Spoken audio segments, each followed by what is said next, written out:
नुक्ते ते के ऊपर दो नुक्ते एक दो दो नुक्ते फिर से तितली तितली, फिर से तकिया तकिया, फिर से तरबूज तरबूज, फिर से तराजू तराजू, फिर से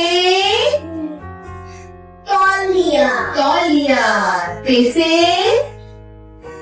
ताला ताला। और बादशाह के सर पे क्या है? तीसरी ताज चले अब लिखते हैं हम पेड़। सबसे पहले हम बनाएंगे पेड़ की कश्ती। Go down, make a sleeping line, go up. पेड़ के ऊपर कितने नुक्ते? दो नुक्ते, शाबाश। पेड़ की दो आंखें, एक दो, पेड़। अब आप लिखेंगे पेड़। G. Go down, make a sleeping line, and go up. पेड़ के ऊपर कितने नुक्ते? ओके, फिर आप दो नुक्ते बनाएं। एक एक दो